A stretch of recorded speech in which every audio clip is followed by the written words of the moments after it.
أعوذ بالله من الشيطان الرجيم. Bab ke-44. Saya bacakan syarah atau terjemah kitab Al-Hikam Imam Ibnu Athaillah. Wala antas haba jahilan la yardu an nafsihi khairul laka min antas haba aliman yardu an nafsihi fa ayyu ilman li alimin yardu an nafsihi wa ayyu jahlin li jahilin la yardu an nafsihi. Dan sekiranya engkau berkawan dengan seorang bodoh yang tidak memperturutkan hawa nafsunya, itu lebih baik daripada engkau berkawan seorang alim yang selalu memperturutkan hawa nafsunya. Maka ilmu apakah yang dapat digelarkan bagi seorang alim yang selalu menurutkan hawa nafsunya? Sebaliknya, kebodohan apakah yang dapat disebutkan bagi seorang yang dapat mengekang hawa nafsunya? Nah, jadi Bapak sekalian, dari ungkapan dari Imam Ibnu Athaillah bahwa menurut beliau, berkawan dengan seseorang yang menurut kita bodoh itu lebih baik ketika orang bodoh ini tidak memperturutkan hawa nafsunya, dibanding kita berkawan dengan orang alim, orang yang cerdas, yang pandai, tapi suka memperturutkan hawa nafsunya. Ya.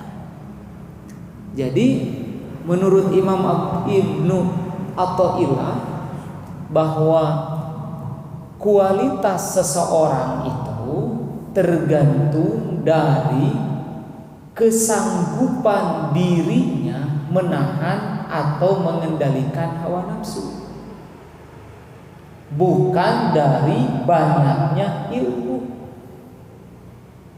Ya. Makanya menurut beliau, ketika kita berteman dengan orang bodoh, tapi orang bodoh ini mampu menjaga dirinya dari memperturutkan nafsu, maka itu lebih baik bagi kita daripada berkawan dengan orang yang menurut kita pinter tapi ngagugu nafsu. Nah, yang disebut dengan hawa nafsu adalah rasa yang selalu mengajak kita untuk berbuat dosa. Jadi ada orang-orang yang secara akademis, intelektualnya pinter. Punten Pak, kalau Bapak nonton TV ada orang ditangkap KPK, berarti dia mencuri kan ya? Berarti kan kalau ditangkap itu berarti mencuri. Mencuri itu bagian daripada kemaksiatan. Kenapa orang bisa mencuri? Pasti karena menuruti hawa nafsunya. Nafsu apa? Nafsu amarah, pingin memiliki banyak harta. Berarti memperturutkan nafsu. Pertanyaannya, apakah dia orang bodoh atau dia orang alim? Orang alim. Kenapa? Nah, dari sisi ilmu, kan alim itu orang punya ilmu ya. Dia punya ilmu. Makanya coba lihat kalau ngomong tentang pasal korupsi.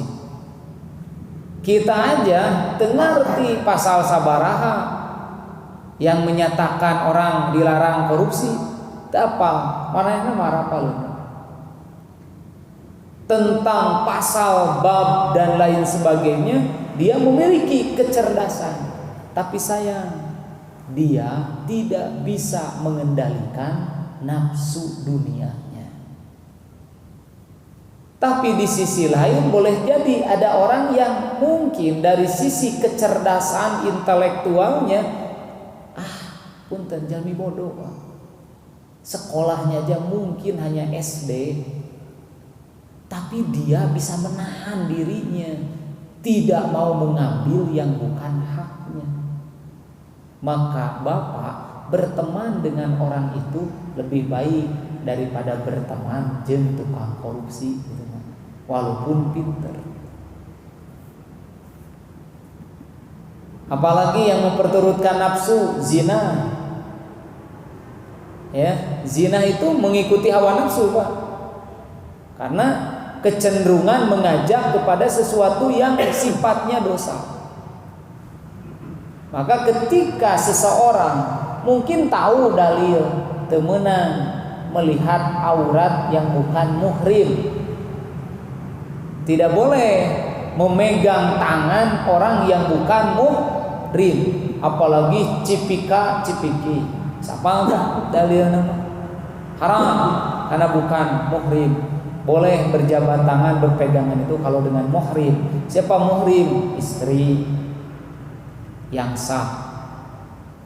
Anak kita boleh ya megang tangan ibu kita, boleh muhrim.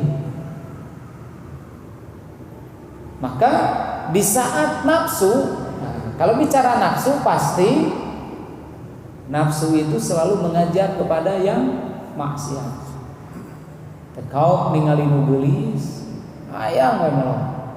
Komo nu geulis ngajak sasalaman, diceklan lila sasalaman.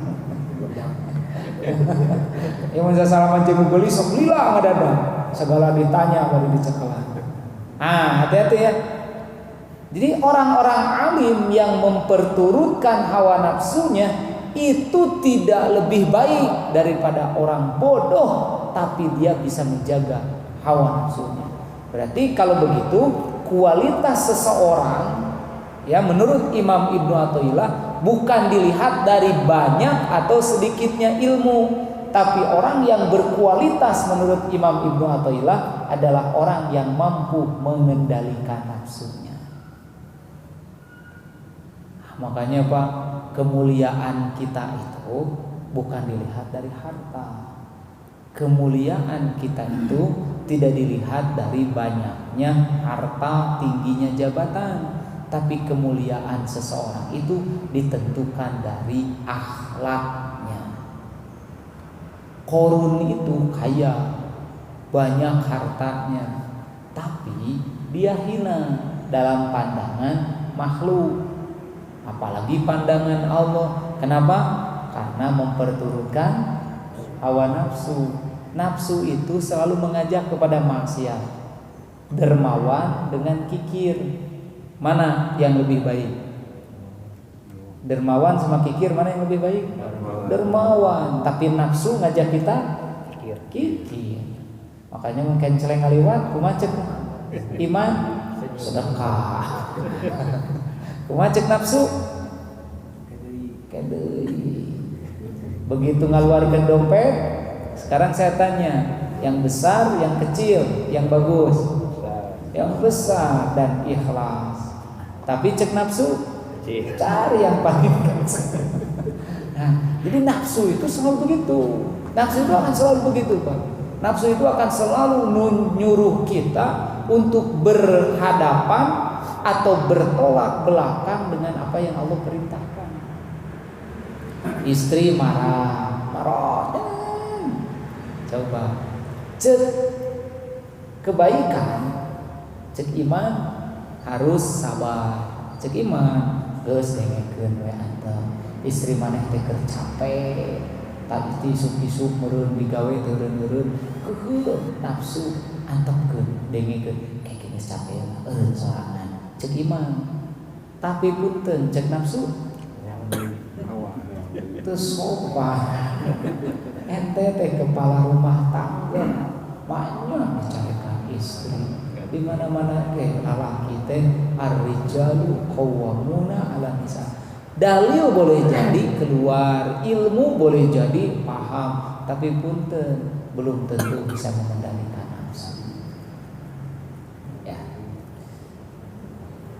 Makanya dalam Quran ada kalimat walaqad darokna li jahannama katsiran minal jinni wal ins lahum qulubun la yafqahuna biha walahum a'yunun la yubsiruna biha walahum azanun la yasma'una biha ulaika kal an'am bal hum adall ulaika humul ghafilun. Dan sesungguhnya kami jadikan untuk isi neraka jahanam itu kebanyakan dari jin dan manusia. Siapa manusia di sini? Mereka mempunyai hati tetapi tidak dipergunakan untuk memahami ayat-ayat kami. Jadi penghuni neraka itu Pak dari jin dan manusia. Puntennya teu aya babi, anjing, teu aya. Penghuni neraka jahanam itu hanya dari kelompok jin dan manusia.